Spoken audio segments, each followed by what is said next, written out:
everybody. Welcome back to my channel. This is Voice of Persona ASMR. Thank you for tuning in tonight. I hope everything's going well for you. Today we're going to be doing a fact reading session, and this time we're going to be talking about death. So really quick before we dive in, I know that I had something in my mouth there. Gross. It was a hair. I know that for some people this can be an uncomfortable topic. It's not the most relaxing thing you want to listen to right before you're sent off to sleep, and I understand that. But I think that one thing you can take comfort in is that you're still alive. And if you're not alive and you're watching this video, hello. How is it on the other side? But most of us watching this video are alive, so it is something you can take comfort in. And also, another thing I believe is that death does not have to be so scary. We don't have to treat it like it's this topic that is something that needs to be avoided. Death is universal. Everyone experiences it. Everyone's going to die someday. The key is you want to go as comfortably as possible, but it's a way for you to finally get peace. Ultimately, that's kind of how I've come to view it. I don't believe in God.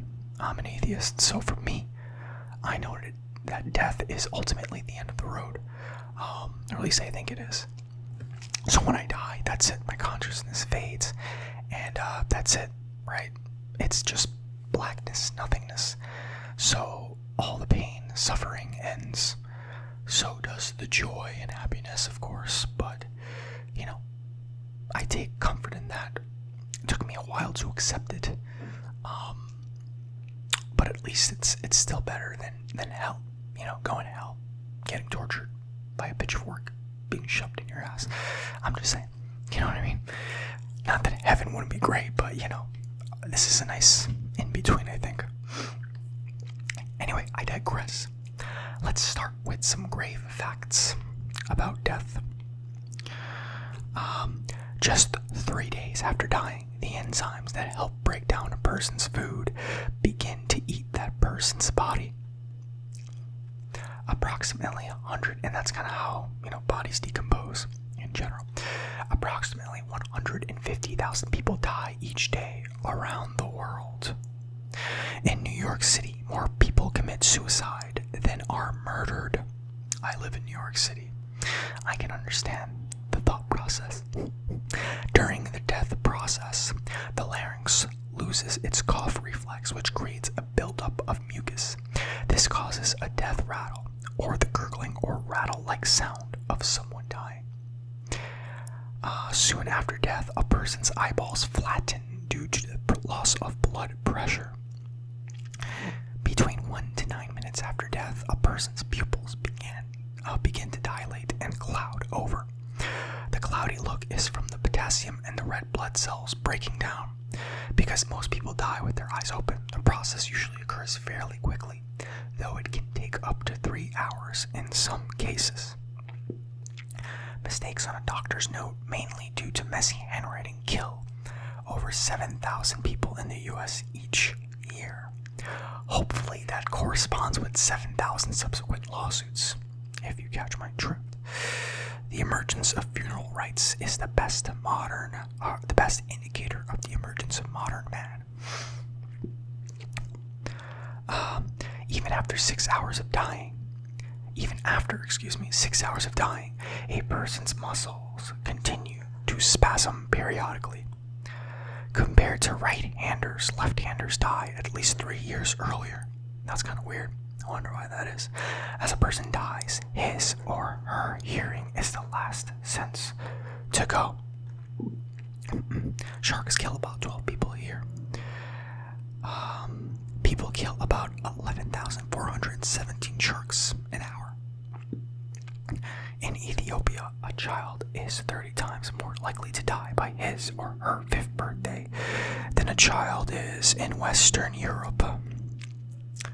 Lack of physical exercise is one of the leading causes of preventable deaths worldwide. Yeah, and we know this. Obesity is a big problem, especially in America. Air pollution kills over 7 million people per year. I appreciate these little fun ones, and vending machines kill about 13 people a year. Excuse me, gotta clear my throat. Hold on 1 second.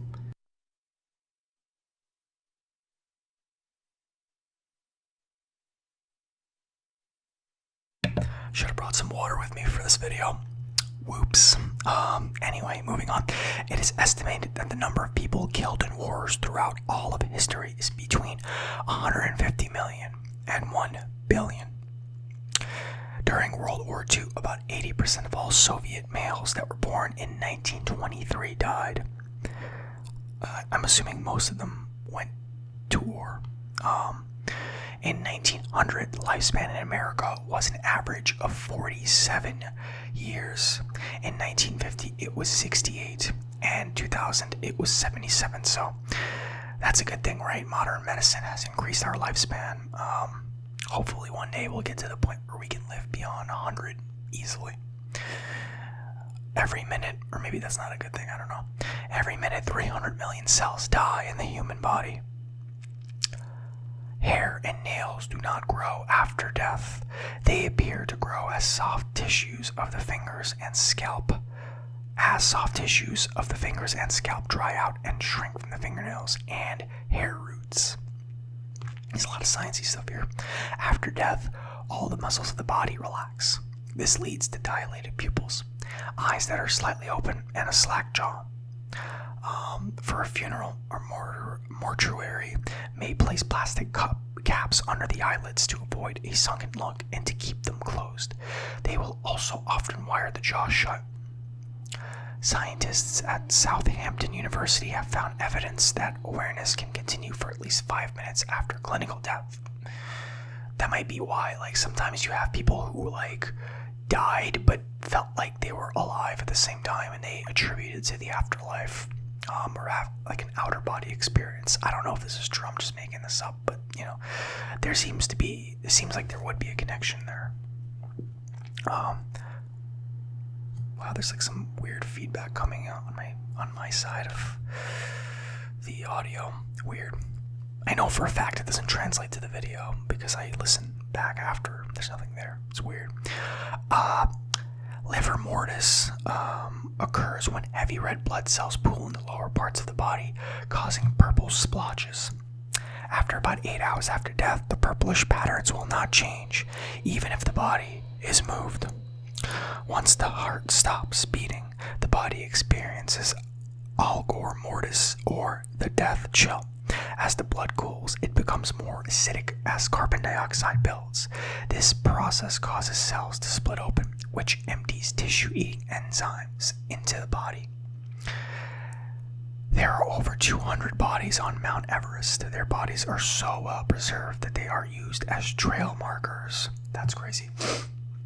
That's a crazy one there. Rigor mortis is Latin for stiffness of death, and usually sets in about 3 to 4 hours after death and peaks at 12 hours. The body begins pliable again after 1 to 5 days after death, during which time a mortician will begin to stage the body for presentation for a funeral. In 3 to 5 days after death, decay starts to create large blisters. I don't pick up this pen. Excuse me, I got distracted by a loud bang somewhere. I might have to cut that out if it's too loud in the recording. Let me start again. In 3 to 5 days after death, decay starts to create large blisters over a human body. If a body is not found until this date, it will not be presentable for viewing at a funeral. Additionally, during this later stage of death, bloody froth begins to leak from the nose and mouth. 2 molecules have been associated with the smell associated with decaying animals: cadaverine and putrescine. Humans have more bacterial cells living on it and in it than the total number of cells belonging I think that's a typo, than the total number of cells belonging to its own tissues and organs. After death, defense mechanism break down and bacteria starts to multiply and eat the body. Scary. Scientists call insects that feed off of decaying flesh necrophagos, meaning dead and to eat. Flies are usually the first insects to arrive at a dead body, mainly to lay their eggs on moist locations such as the mouth, nose, eyes, anus, wounds, reproductive tract. This is gross. Okay, I'm skipping those. I'm sorry, but like, there's a limit, even for me. There's a limit even for me, goddammit. Halloween and Dia de los Muertos, Day of the Dead, are only two of, you like that? I just let it roll off the tongue. And only two of many traditional customs that celebrate death, mortality, and spirits.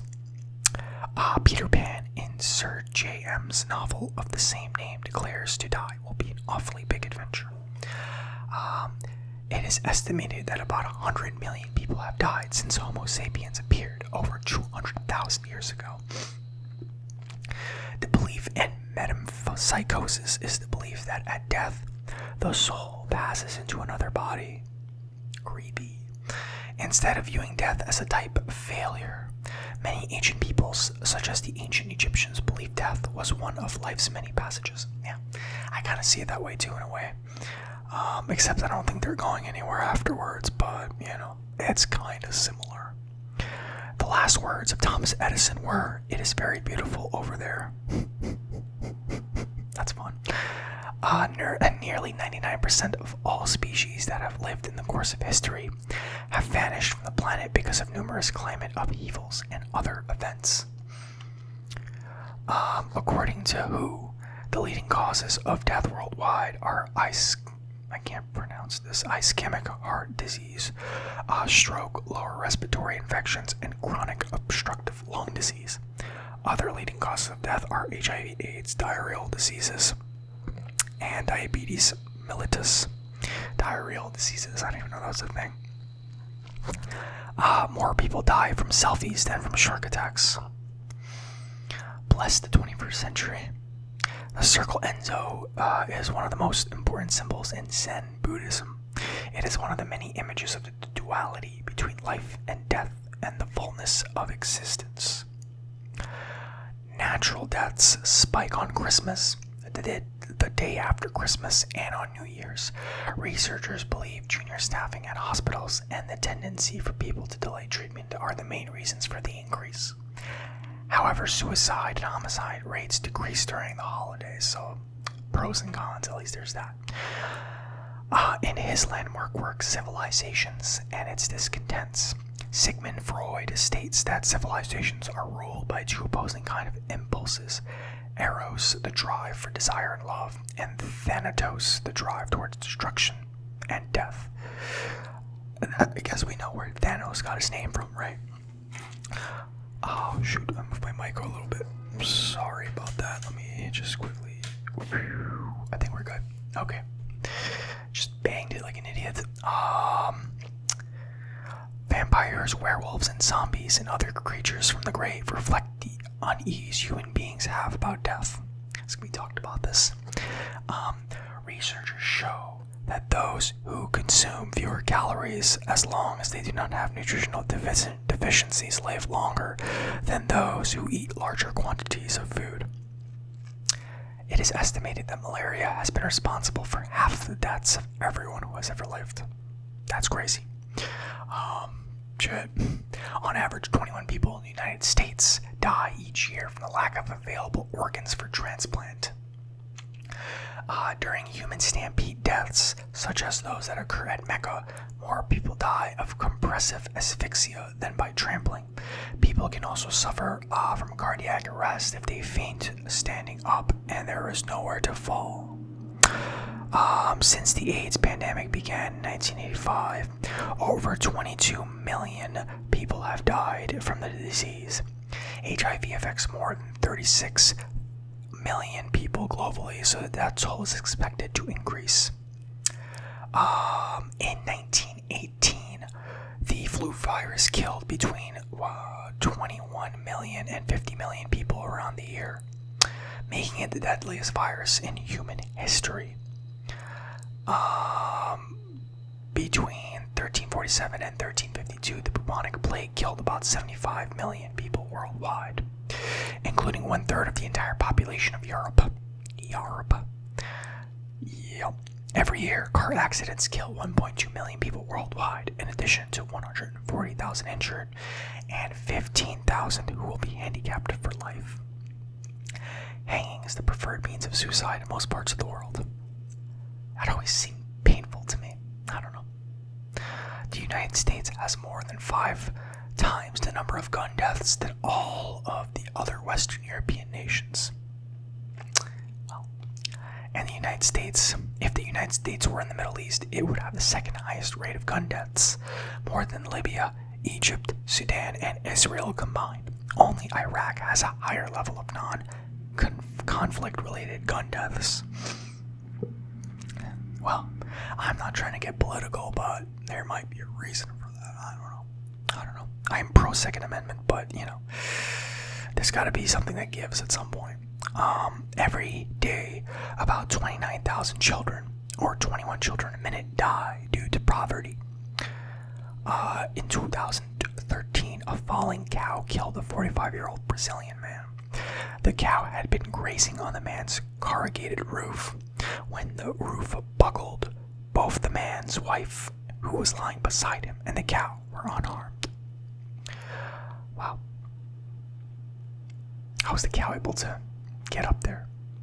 Assisted suicide or physician aid in dying is legal in Washington, Oregon, California, Vermont, and Montana. Actually, I didn't know that. Yeah. I am very pro that. So a little bit about me. I'm pro assisted suicide. I'm pro abortion. I'm pro legalizing all drugs. Basically, I take a very almost libertarian stance on a lot of these things where I'm just like, let people live their lives and make their own decisions. It's not for the government to say what's right or wrong. That's my perspective on it. Approximately 830 women die each day from pregnancy or childbirth-related complications around the world. Most of these deaths occur in developing countries, and most could have been prevented. And the last fact, that the deadliest battle in history is thought to be the Battle of Stalingrad. Stalingrad, my friend. 1942 to 1943, between Nazi Germany and Soviet Union. Total casualties total 1,971,000. That is an insane number. Yeah, but there you go, my friend. I hope that you have enjoyed this video. I hope it has been able to make you relax for a little bit and make you sleepies because of the deathings of people. All jokes aside, though, I know this can be an uncomfortable topic, so hopefully you were able to relax and take the edge off, even though I'm talking about death. But it's just a part of life. We should accept it and not be so uncomfortable when it comes to that. No matter what your belief is, right? If you believe in God and heaven and all that stuff, then take comfort in knowing that it leads to a paradise. And if you don't believe in anything, then take comfort in that it brings about peace. So yeah, I have been uploading more often, as you guys may have noticed, and I will continue to do so. I'm really trying to meet some goals this year for the channel. I want to get to 5,000 subscribers, and I know that in order to do that, I need to upload more to show YouTube's algorithm that I'm relevant, and so that they'll start recommending me to more people. I don't get a lot of impressions on my videos, which leads to less views, and so my hope is that by uploading more content, good content, that I will get more exposure, and hopefully the channel will grow, and then in 2020 we can set some even more ambitious goals, depending on how much progress we make and whether or not we actually meet the 5,000 subscriber goal. So we'll keep track on that, but my plan is to upload every 3 days, so about 3 videos a week, and we'll go from there and we'll see how it goes. But yeah, I hope you enjoyed this video, my friends, and as always, keep doing your thing, and I will see you in the next one. Have a good night.